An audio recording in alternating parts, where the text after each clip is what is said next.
And he did address the Blake Lively interview. He basically made a joke about it. And he said the comment section on the Blake Lively interview. Blake Lively is spiraling into a complete public meltdown after Seth Meyers brutally exposed her dirty behavior live on TV, leaving fans stunned and the internet buzzing over her shocking downfall. It's going to be a book. And the book's called A Polite Discourse About the News of the Day. And while it seemed like Seth had casually invited her for a post-scandal chat, insiders revealed it was actually Blake who begged to be on the show to clean up her mess, making it obvious the whole thing was prearranged. She even asked for the comments to be turned off to avoid backlash, but Seth, in full savage mode, broke confidentiality and exposed that little secret live on air, turning what looked like a regular celebrity interview into pure chaos. A little over a week since Blake Lively went on Seth Meyers, and the backlash was humongous. Seth Meyers, the sharp late-night host famous for exposing political nonsense and celebrity spin, had Blake Lively sitting across from him. But for anyone keeping up with the months-long circus of her lawsuit drama with Justin Baldoni, this appearance wasn't just surprising, it was downright suspicious. She was going on his show pretending like, oh, I'm here on the victim, I'm talking for all victims, and, you know, it's been a rough year, and blah, blah, blah. She was sitting there in a princess dress, and everyone was like, why are you giving her a platform? Because for the past year, Blake Lively's public image had been sinking fast, and then out of nowhere she lands a solo appearance on Seth's show, making it clear this could never be just another casual red carpet interview. Seth Meyers apparently thinks it's really funny all the backlash that he received after having Blake Lively on his show. People instantly sensed something was off the moment the interview aired because Seth, who's usually all about awkward topics and uncomfortable truths, didn't touch a single serious issue. No mention of the defamation claims, no talk about her role in the $400 million lawsuit, and not even a basic question about Justin Baldoni, the man at the center of it all. Or he put her on his show because he wanted views, as simple as that, and he wanted to be the first host who had Blake Lively on as a guest since this scandal started, unfolding. It was as if none of it ever existed, with the conversation carefully centered on harmless anecdotes, parenting moments, and light jokes. And it wasn't even subtle. The entire segment felt rehearsed.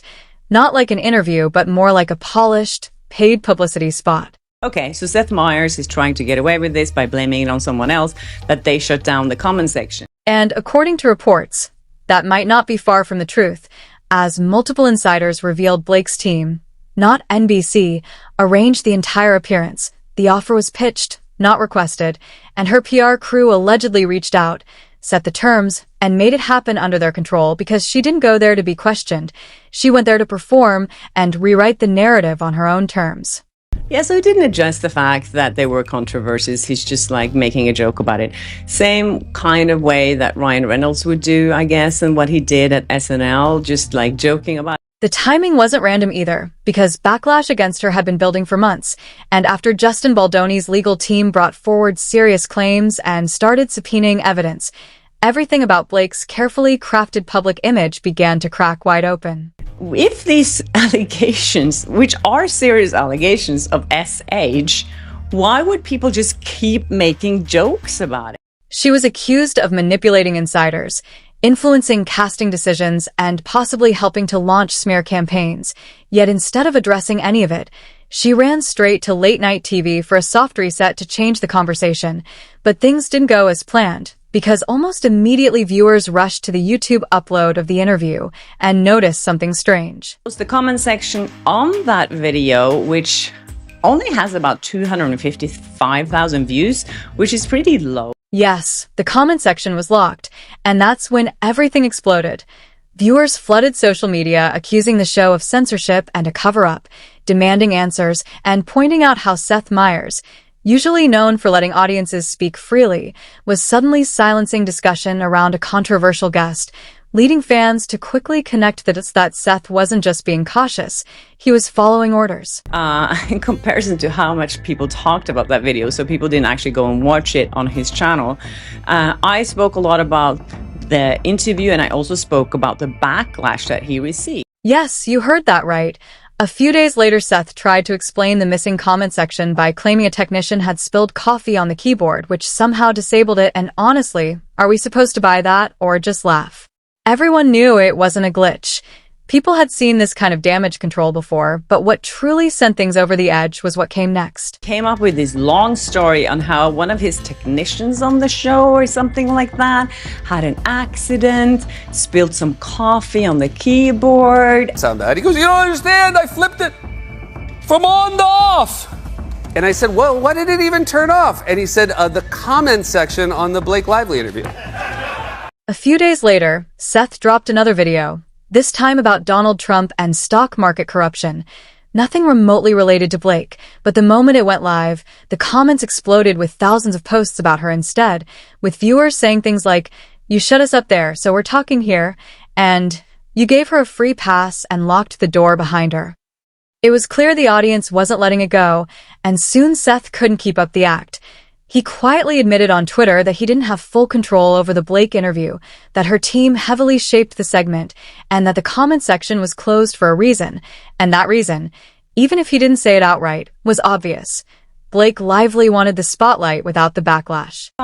Since people couldn't comment on the actual video, everyone started commenting on other videos, and it exploded on all his social media platforms. And this was the moment people truly started seeing through the PR act, because while Blake had spent the past year claiming to be silenced, mistreated, and targeted by powerful men, it turned out she actually had the power to dictate terms on one of the biggest talk shows on TV, not only appearing in the middle of her lawsuit scandal, but doing it entirely on her own terms with the audience literally muted. And the irony of that didn't go unnoticed. I don't think this was a great idea. To make matters worse, fans began comparing her words to her past statements.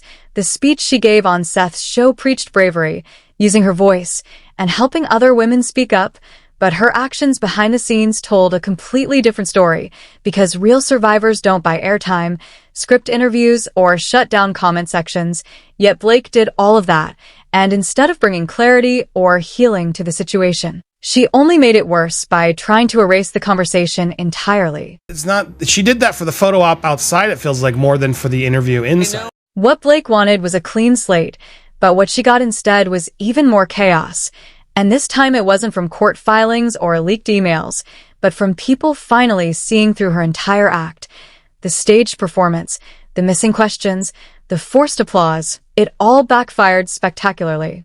Seth makes a joke about it. Put his gin in. Director put his gin in. Do you have to go home and tell Ryan, like, I have bad news? No, it was like, baby, I have something to tell you. We're going to talk about it here, and we're going to forget it ever happened. Gotcha. Okay? No. It's Seth did the better joke, and then Blake was like, "I'm already no." The whole thing just starts awkward out the gate, and shows just sort of admits to how controlling this couple actually is. Blake Lively's carefully rehearsed appearance on Late Night with Seth Meyers was meant to be a turning point, a calculated image reset disguised as vulnerability, but instead it revealed a glaring contradiction that critics like Shashi Flo and Andy Sinu quickly picked apart. The paradox of portraying herself as a silenced victim while secretly holding full control over the entire production. The whole thing is prearranged. And then she can't wait. She sort of lets Seth know, okay, come on, let's get to it. The interview is marketed as raw and personal, but behind the scenes, sources have confirmed that Blake's team had complete oversight, from the approved topic list to the exact segment timing. And according to a tweet from producer Daniel Kraus on March 29th, 2025, the entire thing was pitched with strict boundaries, where no off-script questions were allowed. But then she's like, it's like I have to pretend to go into Disneyland every day. Oh, it's such a chore for me. It is so hard. It is so hard for me, people. Oh, will you please give me more empathy? Because it's so hard being Blake Lively right now, having to go to my nannies and everybody and all these trips where clearly my kids aren't here. During the broadcast, Blake suddenly switched into emotional mode midway through the sit-down, talking about the pain of being silenced, her duty to speak up for women and girls who can't, and calling 202 for the most traumatizing year of her life. Outside, you're so bothered by it, you can't leave the house, or the kids are affected. It's all I'm getting such mixed messages from all this. But the contradiction was impossible to ignore. She wasn't being silenced. She was monopolizing one of the few remaining legacy talk show platforms with a pre-approved narrative and zero audience accountability, as no one was allowed to ask questions, and the YouTube comments were shut down within 2 hours of the interview going live. Confirmed by the @Buplo team's post on X at 2:04 a.m. Eastern Standard Time that same night. From these appearances, they were telling me anything. You're not suffering any actual work damages. Working just fine for you. People are still asking for your autograph, showing up at premieres. You're just forcing it down our throat. We're seeing it everywhere. So hard to see what you're really suffering through. Critics didn't stay silent either. Shushi Flo, who was actually named in Blake's legal filings and involved in the case's discovery process, dropped a 15-minute breakdown on her YouTube channel Flossom Talk on March 30th titled Blake Lively Hijacked Seth Meyers, and It's So Obvious, where she highlighted how the camera conveniently cut to audience applause right after Blake said, "I just want the world to be safer for women and girls." You mentioned you had an intense year. I'm maybe not as totally informed about it as other people. Now, and watching this again, I love how he said that, because that to me is his excuse for why he's not pressing. I'm not as educated on it. And you got to be clear, this isn't 60 Minutes or some hard-hitting news. Shushi pointed out that the applause was almost certainly prompted, not genuine, saying, "Anyone who's ever been to a taping knows when the big applause sign flashes, you clap or you get stared at." And then she zeroed in on Blake's closing statement, calling it the moment where the truth slipped through. Now, I am now officially a part of the lawsuit. I'm in the subpoena that Blake Lively's team sent to Wayfair and Justin Baldoni's team. That seemingly casual phrase, tossed in for emphasis, turned into a major red flag as Shushi asked the obvious. If what her saying is true, why feel the need to say it? The same sentiment was echoed by Andy Cena, who shared his reaction on Popcorn Planet that same night in a segment titled Seth let Blake sell a script, and it bombed. Andy remarked, "Nobody who's confident in their truth ends a segment with a disclaimer," pointing out how Blake's tearless sobs, rapid tone shifts, and staged smiles felt less like genuine emotion and more like an Oscar reel submission. I posted a video last year in August, a video, an interview I did with Blake Lively and Parker Posey, and that video went viral, and then Blake Lively's team used that video to show that there was a smear campaign against her. The message Blake was trying to push, that she was being targeted, isolated, and silenced by powerful men, completely fell apart once the public zoomed out, because when you compare her situation to the actual victims of this scandal, the contrast is impossible to ignore. Meanwhile, Justin Baldoni, the central figure suing her, has vanished entirely from public life. I think it's really fascinating. I've never seen anything on this scale in Hollywood before, as long as I've been working there. I think a lot of people are just so invested in this also because they feel like there's so much unjust happening. On March 18th, his legal team confirmed through a public filing in the LA County Superior Court that his agency contract had been terminated without renewal back in February, and he hasn't posted on social media in over 6 months. The It Ends With Us premiere he co-produced was indefinitely canceled in January, and he currently has no active contracts or media appearances lined up for 2025. I think that what we just saw with Blake Lively getting a platform on Seth Meyers, talking about how she's a victim and she speaks for all victims out there, it just makes people really angry. Meanwhile, Blake has been everywhere, attending the 2025 Golden Globes, sitting front row at the Valentino Fall Preview in Paris, and even launching a new capsule collection with Preserve Home last month. Photos from the Met Gala preview on April 2nd show her glowing in custom Schiaparelli couture, smiling for cameras and posing effortlessly, completely untouched by the media chaos consuming everyone else connected to the scandal. Swift never came out publicly and supported Blake Lively, which she did with Keisha. That same night, Ryan Reynolds appeared on SNL and joked during Weekend Update that he'd survived another week married to someone who isn't trending for the right reasons. The segment aired on April 5th and was clipped on TikTok, racking up 6.4 million views in just 72 hours. While the line drew laughs, for many it served as a sharp reminder that this isn't a victim household. It's a PR empire in full defense mode. Like, I've been there. I've been in these situations where you ask a celebrity something and they get pissed off about it. And the deeper issue goes beyond the gap between her words and actions. It's about the machinery driving it all. According to new claims filed by Wayfair's legal counsel in the California District Court on March 27th, Blake's legal team allegedly used a fraudulent subpoena to obtain phone data from her former stylist, Jennifer A.L. Conan O'Brien has invited Ryan Reynolds to come on his show. I don't know what they're going to talk about. It's already been advertised on YouTube. It's it's premiering on May 12th. Wayfair claims that Blake's counsel coordinated with Jones Works PR to obtain that data under the false pretense of a third-party safety review, when in reality it was used to secretly collect communications that could hurt Blake's position in court. Those filings, now under review through the crime fraud exception, threatened to strip her legal team of privilege protections over those records. In short, the very evidence they thought was untouchable might now be used against them.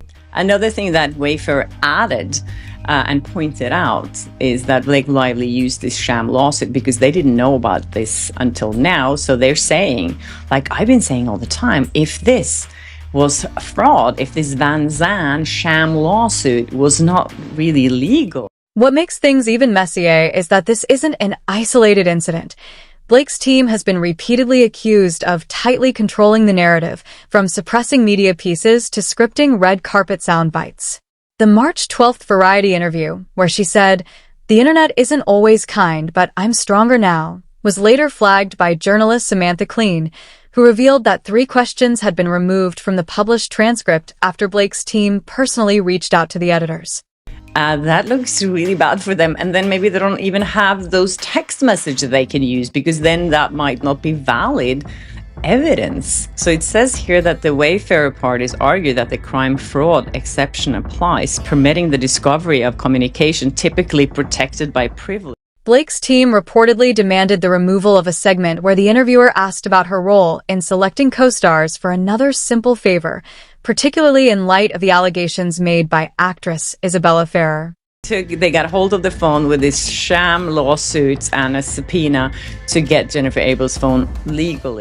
Taylor Swift's involvement hasn't helped matters either. She was subpoenaed on March 20th as a potential witness in the Baldoni case, but her team swiftly issued a firm denial through publicist Tree Payne, clarifying that Taylor never approved casting, never attended filming, and only licensed one track.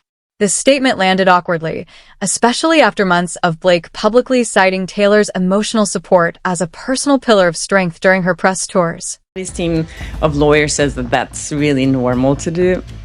The Wayfair parties are saying that both Jones Works and Lively made false representation to the court about how the data was obtained. The subpoena, filed in the Los Angeles Superior Court under case number DDN 2127, listed Taylor Swift as a relevant non-party witness because of her alleged communications with Blake during the pre-production and casting phases of Another Simple Favor. Now, Taylor Swift has officially been subpoenaed and she is pissed off. A spokesperson for Swift was out and about. Within hours, Taylor's PR team, led by Tree Payne, released a statement to several major outlets, including Variety and The Hollywood Reporter, denouncing the subpoena as an unnecessary and harassing tactic while emphasizing that Swift had no material involvement in the creative or production process of the film. She's saying that Taylor Swift never set foot on the set of this movie. She was not involved in any casting or creative decisions. She did not score the film. But that denial didn't line up with what was already public, since during Blake Lively's own press run in July 2024, specifically in her Entertainment Tonight interview, she openly credited Taylor as a guiding influence during casting decisions, even saying, "I leaned on Taylor a lot. She's got a great instinct for people and helped me feel confident with some of the choices we made." Did not even see It Ends With Us until weeks after its public release, and was traveling around the globe during 2023 and 24, headlining the biggest tour in history. Just weeks later, during an Instagram Live on August 5th, 2020, actress Isabella Ferrer, who ultimately landed a lead role in the sequel, claimed she was told that Taylor Swift had personally liked her audition tape, and that Blake had even texted her the news with excitement. Continues to say the disturbing actions by a billionaire, men who made their careers as female allies, and their team continue to show their true colors.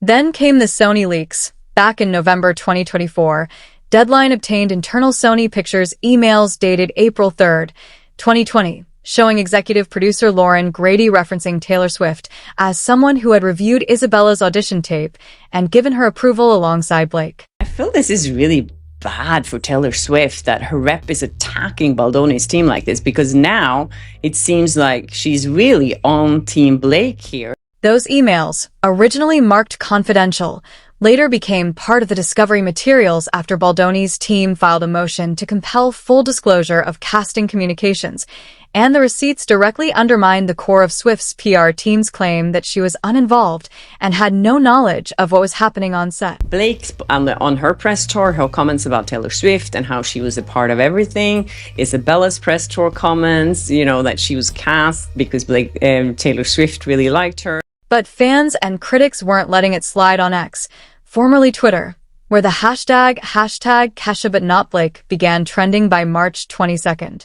The reference was obvious. Back in 2016, Taylor Swift had publicly supported singer Kesha during her lawsuit against producer Dr. Luke, who was accused of sexual assault, even donating $250,000 and authorizing a representative to make a public statement on her behalf, a donation later confirmed by Kesha's lawyer, Mark Garagos, in an ABC News interview dated February 23, 2016. Why would you do this? I don't get it. That's not a smart move. I understand that they want to keep Taylor Swift out of this and say that she had nothing to do with it. This is ridiculous. But attacking Baldoni's team for publicly intimidating, bully, shame, and attack women's rights and reputations? That's not what they're doing. Now, with her alleged best friend Blake lively caught in a lawsuit echoing similar themes of abuse, retaliation, and public silencing, Taylor's decision to stay quiet struck a nerve. On March 24th, the Daily Beast published an article titled "Taylor Swift's Feminist Filter Has Cracks," pointing out that her silence in this case appeared deliberate, strategic, and likely coordinated with crisis management efforts. Said that from this recent article, it doesn't sound like Taylor's camp. They're making statements that can easily be contradicted with known public receipts. The article cited former Swift publicist Paul Devine, who anonymously claimed Taylor supports causes that align with her narrative. If something is messy or might force her to pick a side, she avoids it altogether. Meanwhile, Hollywood's media machine was clearly straining. Andy Cena revealed on Popcorn Planet in his March 25th episode that several entertainment journalists from major outlets like Vulture and The Wrap were refusing to cover the Blake Baldoni case. One reporter allegedly said, "It's not worth the blowback. Their teams will come for you." Cena added that multiple digital editors had been personally contacted by Ryan Reynolds and Blake Lively's reps with warnings about tone, narrative framing, and quote selection.